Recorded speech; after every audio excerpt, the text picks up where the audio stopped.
जब हमें मौका मिले मेरे वतन तो हम कभी तुझे रुस्वा न करेंगे। हम तेरे लिए जान की कभी परवाह नहीं करेंगे। मर भी जाएंगे तो कभी तेरा सौदा न करेंगे। बस दिल से दुआ है कि ए वतन, मेरे वतन तो हमेशा आबाद रहे। आऊज़ु बिल्लाहि मिनश शैतानिर रजीम, बिस्मिल्लाहिर रहमानिर रहीम। अस्सलामु अलैकुम व रहमतुल्लाहि व बरकातुहू। क्या आप जानते हैं कि हमारे मुल्क हिंदुस्तान को आज़ाद कराने के लिए जिन्होंने अंग्रेज़ों के खिलाफ जंग की उसमें 65% मुसलमान थे। अंग्रेज़ों के खिलाफ सबसे पहले जंग करने वाले सिराजुद्दौला, जिसको मीर जाफ़र जैसे गद्दार मुनाफिक की वजह से हारना पड़ा।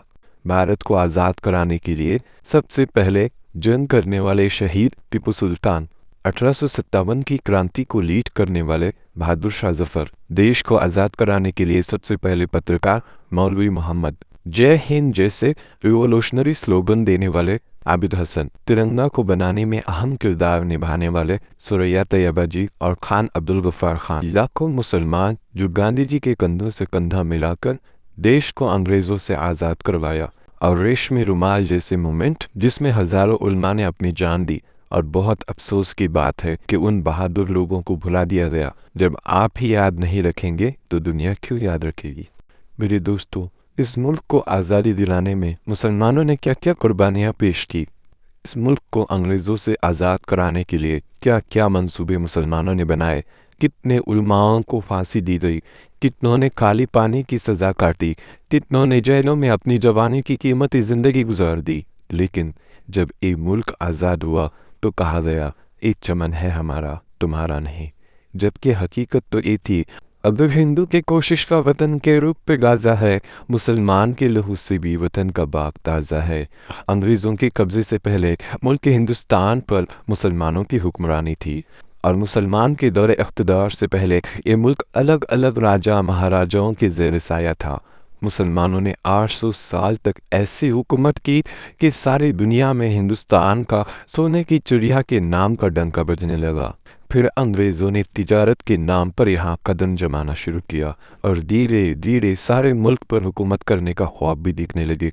जब तक मुसलमान हुक्मरान औरंगज़ेब आलमगीर ज़िंदा थे, उस वक्त उन्होंने नज़र उठाने की हिम्मत भी नहीं की थी। फिर उनके इंतकाल के बाद अंग्रेज़ों ने अपने कदम जमाने लगे। हुकूमत के ख्वाब देखने वाले अंग्रेज़ धीरे धीरे हमारे मुल्क पर कब्ज़ा जमाने लगे।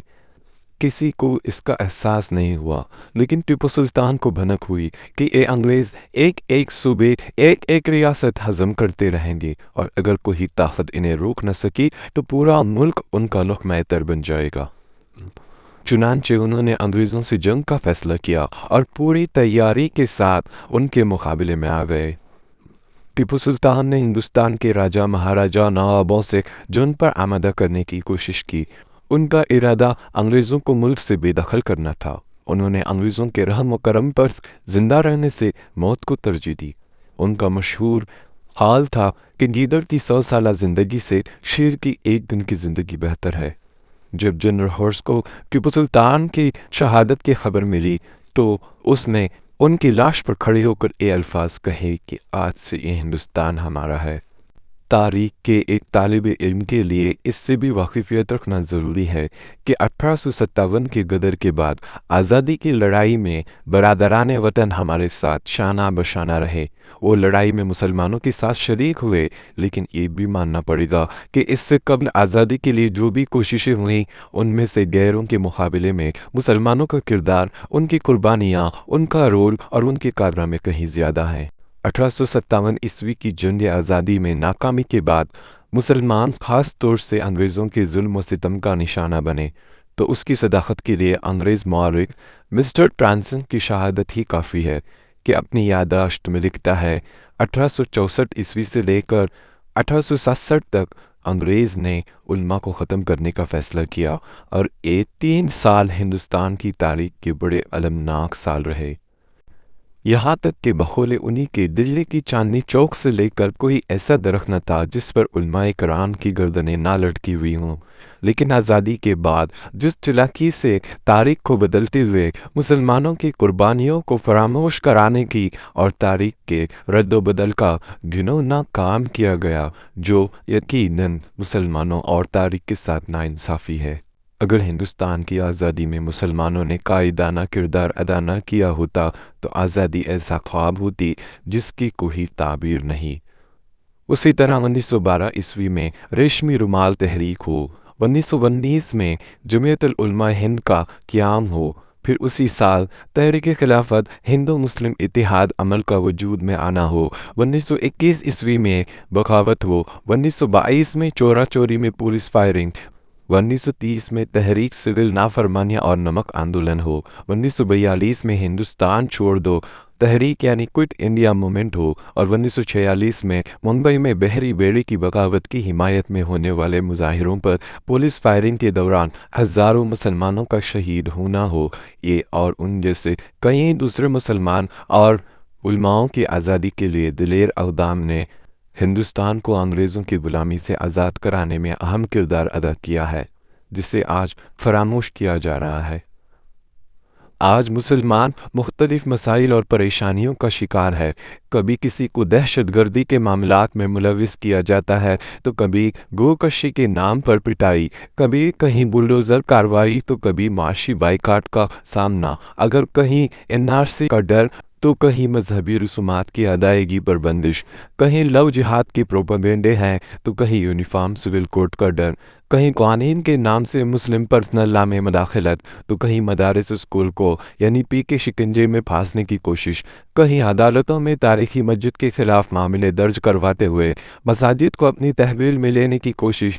ایک بات ذہن نشین رہے کہ وہ مسلمان جو ملک کی تقسیم کے بعد بھی یہی رہے، ان کے اندر اپنے مادر وطن کے لیے محبت اور لگاؤ اب بھی باقی ہے، اور مسلمانوں کی حب الوطنی کا اندازہ مولانا محمد علی جوہر کے ان الفاظ سے لگایا جا سکتا ہے، فرماتے ہیں جہاں تک خدا کا حکم ہے تو میں پہلے مسلمان ہوں، دوسرے بھی مسلمان ہوں اور آخر میں بھی مسلمان ہوں، اور مسلمان کے سوا کچھ نہیں۔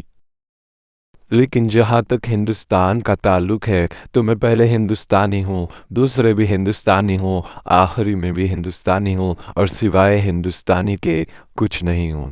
کیا آج ہر وہ شخص بھول گیا ہے کہ مسلمانوں نے کیا کردار انجام دیے تھے ملک کو آزاد کرانے میں؟ کیا ہر بار یاد دلانا ضروری ہو گیا ہے؟ تو اس بات کو بھی غور سے سنو اور ذہن نشین کر لو۔ آزادی جس سے ملی وہ شخص مسلمان تھا، دیا جس نے ہند کو تاج محل وہ شخص مسلمان تھا۔ آج کہتے ہو آپ غدار ہیں مسلمان، شروع کی جس نے آزادی کی لڑائی وہ ٹیپو سلطان مسلمان تھا۔ جہاں لہراتا ہے جھنڈا بڑے شان سے، کیا جس نے تعمیر لال قلعہ وہ شخص مسلمان تھا۔ سارے جہاں سے اچھا ہندوسی تھا ہمارا، لکھا جس نے تھا ترانہ وہ شخص مسلمان تھا۔ ہمارے ملک کا مسلمان اسلام پر پوری طرح عمل پیرا ہی نہیں بلکہ اپنی ملک کی ذمہ داریوں کو محسوس کرتے ہوئے اپنی دینی اور اسلامی فریضے سے بھی غافل نہیں ہے۔ آخر میں ایک بات بتانا ضروری سمجھتا ہوں، مذہب نہیں سکھاتا آپس میں بیر رکھنا۔ ہم آپس میں مل جل کر ہمارے ملک کو مضبوط اور کامیاب بنائیں انشاءاللہ۔